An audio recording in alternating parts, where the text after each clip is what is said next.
Dimanche 28 février, nous serons à Tavannes dans le Jura bernois, dans un lieu très particulier, un site qui est en fait un ancien arsenal qui abrite aujourd'hui de ce côté l'église ménonite de Tavannes. C'est là que nous diffuserons notre programme Passion 26. Juste à côté, sur ce même site de l'Arsenal, se trouve la fondation d'Iguer, un projet incroyable de renommée mondiale, avec le savoir-faire tout particulier qui caractérise cette région. d'Iguer fabrique des machines de déminage, telles que celle-ci, des machines qui sauvent des vies dans le monde entier, dans les endroits qui ont été dévastés par la guerre. Mais vous le verrez, d'Iguer est bien plus qu'un fabricant de machines, c'est une fondation qui fournit un travail humanitaire de très grande envergure. Alors c'est parti, je vous invite pour une petite visite guidée.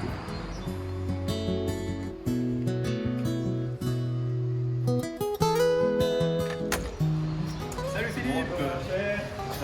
Bienvenue. Alors d'Iguer, c'est le projet d'un homme, Frédéric Guerne, né dans la région il y a 51 ans, marié, père de 2 enfants. Frédéric, merci de nous accueillir chez toi. Alors d'Iguer, c'est le projet de toute une vie. Ça a commencé comment? Alors en fait, je dis toujours, ce projet, il a commencé quand j'étais enfant. Ma passion, quand j'avais à partir de l'âge de 6 ans, c'était les armes et les explosifs. C'est un peu particulier. Hein. C'était tôt. Oui, c'était tôt. Donc en fait, moi j'aimais, c'était inventer, fabriquer aux grandes dames de ma mère, parce que c'était une catastrophe, hein, je faisais tout péter. Et donc en fait, cette passion m'a amené à mettre en contact avec les armes, justement, ce qui m'intéressait.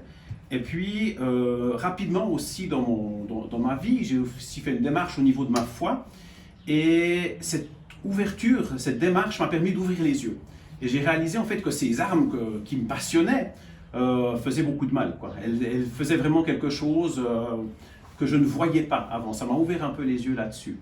Alors, bon an, mal an, j'ai fait mon apprentissage, mes études. Je dis toujours que je suis ingénieur, mais au fond de mon cœur. Je ne suis pas ingénieur parce que j'ai choisi, j'étais programmé comme ça, c'est ma passion. Et voilà, en devenant ingénieur, j'avais vraiment ce souhait de faire quelque chose au service de mon prochain. Je voulais faire quelque chose pour aider, pour venir en aide aux plus pauvres. C'était vraiment ce que j'avais sur le cœur. Mais en tant qu'ingénieur, ce n'est pas évident. Si on est médecin, si on est infirmier, infirmière, c'est le travail quotidien, mais l'ingénieur, il développe, il invente des machines, quoi. Alors j'ai travaillé plusieurs années dans l'industrie avec toujours cette idée de me dire mais je veux trouver une piste. Et un jour j'ai un collègue de travail qui me parle d'un de ses voyages qu'il venait de faire au Vietnam. Et il me dit voilà, au Vietnam j'ai vu des démineurs, ils enlevaient encore les mines. Puis moi les mines je connaissais très bien, quand j'étais enfant j'en fabriquais, je les posais autour de ma tente quand je faisais du camping sauvage, c'est une histoire vraie. Et je lui dis mais la guerre est finie au Vietnam, ça fait longtemps que c'est fini. Il me dit oui, les mines, la guerre est finie, mais les mines elles sont toujours là, quoi. Elles ont une longue durée de vie. Et les démineurs c'est terrible, ils enlèvent ces mines avec une aiguille à tricoter, ils sondent le sol. Et là ça a été, je ne veux pas dire la révélation, mais quasiment. Je me suis dit, mais là, l'ingénieur que je suis pourrait peut-être apporter quelque chose pour venir en aide au déminage, quoi. Et en fait, ça a été le déclic dans ma tête. J'ai commencé à faire des recherches du côté humanitaire par rapport aux mines, puisque je savais les fabriquer, maintenant il fallait les détruire. Et c'est là que le chemin m'a amené à être engagé à l'EPFL, à Lausanne, en tant que chef de projet, dans un projet où on faisait en fait de la recherche pour développer des nouvelles technologies de détection de mines. Et ça a été extraordinaire, quoi. J'ai pu aller sur place au Cambodge, en Croatie, voilà, rencontrer des démineurs, rencontrer des militaires, rencontrer des scientifiques. Et c'est vraiment là que je suis entré dans le monde du déminage à proprement parler. Et la première machine, ça a été construit en quelle année? Alors ça c'était la suite, parce qu'en fait ce projet à l'EPFL c'était un projet sur 2 ans, c'était un projet de recherche. Au bout de 2 ans je suis retourné travailler dans l'industrie, faire vivre la famille quand même. Et puis comme on dit, j'avais mis le doigt dans l'engrenage, pour ne pas dire le pied dans le champ de mine, et je ne pouvais pas m'arrêter. Donc je continuais à développer dans ma cave des systèmes de détection de mines, en travaillant à côté. Et puis un jour, c'est un démineur que j'avais rencontré pendant cette époque à l'EPFL qui me recontacte. Il travaillait sur Sarajevo et il avait un problème de végétation. Il me disait, voilà, mes démineurs, ils doivent d'abord enlever la végétation avant d'aller chercher les mines qui sont dans le sol. Mais certaines mines sont activées par des fils qui sont cachés dans la végétation et c'est très dangereux. Et il me dit, est-ce que toi, avec ton savoir d'ingénieur, tu pourrais pas me fabriquer un petit véhicule, une tondeuse à gazon un peu poussée, quoi, hein, qui soit blindée et télécommandée. Comme ça, on pourrait couper cette végétation à distance, sans risque, et puis après, on pourrait aller chercher les mines qui sont dans le sol. Très naïvement, j'ai dit, ouais, pas de problème, j'avais aucune idée. Et j'ai commencé à chercher, j'ai dû, on va dire, recruter des gens de très bonne volonté pour m'aider, parce que moi-même, j'y connaissais rien du tout en termes de véhicules et tout ça, je suis ingénieur en électronique. Et là, il y a une équipe qui a commencé à se constituer, qui est devenue au début l'association d'Iger. On a commencé à travailler sur cette machine, on a mis 4 ans à la développer, elle est partie sur le terrain. Et en fait, c'est comme ça qu'on a démarré, avec un projet concret sur le terrain. Et après, ça a grandi, on a gagné des prix, le prix Duttweiler, le premier prix des ingénieurs à l'époque.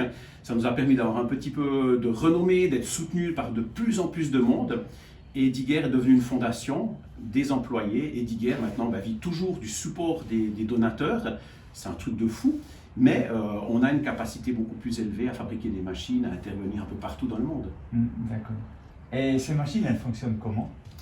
Alors c'est très très simple, hein. Moi je dis toujours, c'est comme on dit, très rustique. En fait, une machine de déminage, c'est une machine qui va broyer le sol. Elle a une espèce qu'on appelle une fraise à l'avant, elle va broyer le sol. Et les mines, on va les broyer avec le sol. Donc en fait, le but, ce qui est difficile, c'est de ne pas rater des mines. Donc une mine antipersonnelle, c'est tout petit, hein, comme on en a derrière nous. C'est quelque chose, la grandeur d'un gobelet de yogourt en plus petit. Il ne faut pas les manquer, parce que si vous la manquez, c'est la personne à qui vous restituez les terres qui va marcher dessus. Et puis de temps en temps, il y a des autres surprises, ce sont des grosses mines comme celle-ci, qu'on appelle des mines anti-char, qui sont là, et on ne sait pas où. Et votre machine doit résister à ça. Et ça, c'est très très méchant. Donc en fait, ça a été un immense défi technologique de développer ces machines. Donc c'est très simple le principe, on va broyer le sol, mais c'est très compliqué en réalité, en arrière-plan. Il y a beaucoup de détails qui vont faire toute la différence entre une vraie machine et un truc qui ne fonctionne pas. Et en fait, ce que tu me disais, c'est que certaines terres, dans certains endroits, en fait, il n'y a même pas de mine, mais les gens ont tellement peur que des terres cultivables sont laissées en friche, voilà. Et les gens peuvent mourir de faim à côté. Exactement, j'ai eu des témoignages de gens, c'était en Angola, où des villageois se laissaient mourir de faim, se laissaient dépérir, parce qu'ils avaient tellement peur d'aller essayer de réexploiter leurs terres, parce qu'ils ne savaient pas. Donc en fait, un champ de mine, il n'y a rien qui ressemble plus à un champ de mine qu'un champ pas de mine, parce qu'en fait, on ne les voit pas par définition. Et donc en fait, quand on voit un champ de mine avec des beaux panneaux danger mine, il y a déjà tout un travail qui s'est fait, parce qu'on a pu poser ces panneaux, parce qu'on a fait des études techniques, et on peut dire derrière ce panneau, il y aura des mines. Mais ça, c'est déjà tout un travail de préparation, un travail qu'on fait avec les chiens, des choses auxquelles on participe aussi avec nos technologies, mais ça demande beaucoup de travail. Donc en fait, quand vous avez un pays qui sort d'une guerre, il y a des zones qui sont potentiellement minées, on ne sait pas. Donc on va faire une étude, ce qu'on appelle une étude non technique. On va se renseigner auprès des autorités des villages, des autorités religieuses. Donc ça fait aussi partie du travail de la Fondation? Alors ce n'est pas notre travail, ça ce sont les démineurs. Ça ce sont des organisations spécifiques de déminage qui font ça et qui vont faire cette étude, définir où sont les champs de mines. Et nous, on intervient dès qu'il y a de la technologie. Ça veut dire quand il faut aller sonder les terrains, quand il faut équiper des chiens avec des systèmes de GPS pour les localiser quand ils vont chercher les mines, ou alors quand on va commencer à détruire les mines à proprement parler. Ça, c'est notre travail. Ce n'est pas nous qui l'exécutons, ce sont les démineurs qui font le travail, mais c'est nous qui formons les démineurs à l'utilisation de ces technologies. On est devenus des spécialistes mondiaux qui formons les démineurs aux technologies de pointe à ce niveau-là. Ok. Alors on va voir un petit extrait très impressionnant du travail des machines qui découvre une mine et qui la fait exploser. Et là, c'est une grosse mine, c'est une mine de 8 kg d'explosifs.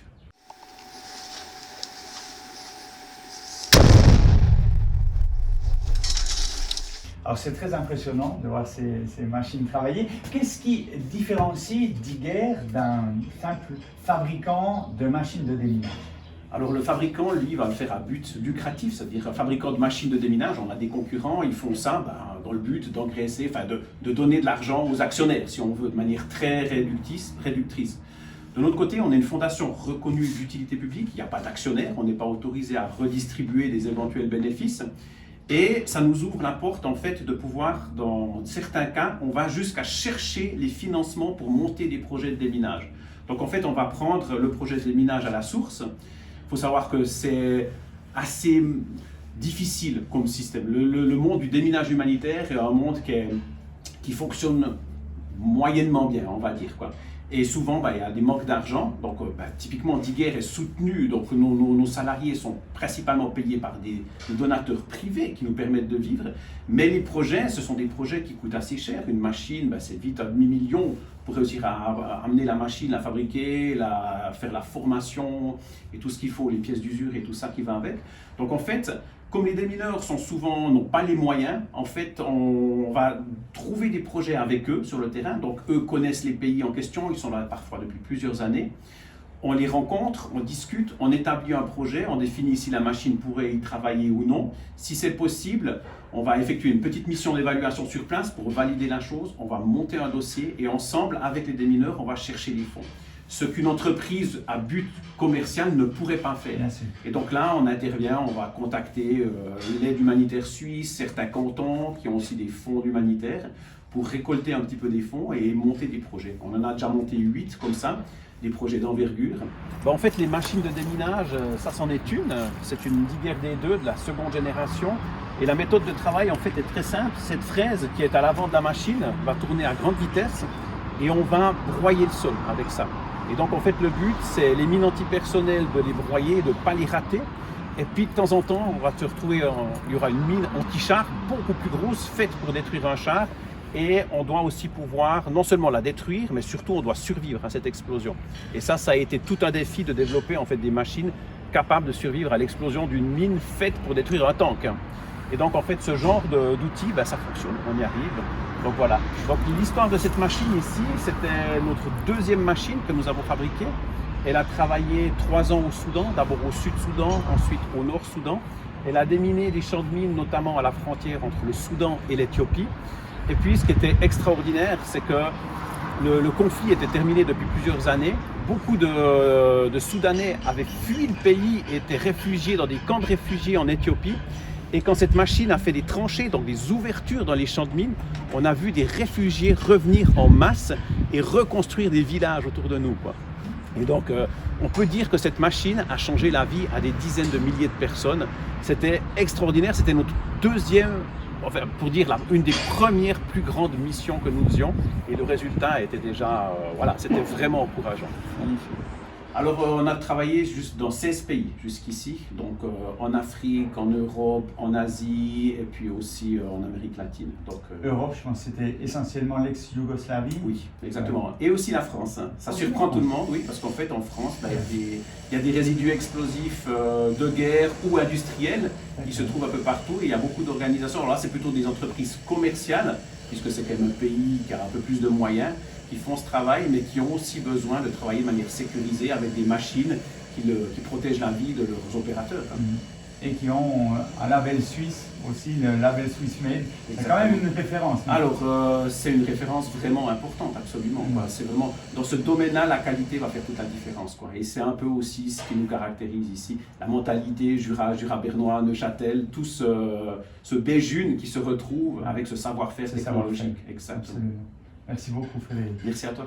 Alors j'espère vous avoir donné envie de découvrir davantage ce fantastique projet et dès la fin de la crise sanitaire, vous pourrez visiter, là nous sommes dans le musée Diguer, une partie en tout cas, vous pourrez visiter ce musée et puis vous faire offrir un verre au bar qui se situe un petit peu plus loin, ça s'appelle le bar à mine, ça ne s'invente pas. De notre côté, avec Passion 25, nous vous donnons rendez-vous le dimanche 28 février à 17 h, juste à côté dans l'église ménonite de Tavannes, pour un programme, on l'espère, explosif. D'ici là, prenez bien soin de vous et à très bientôt dans Passion 25.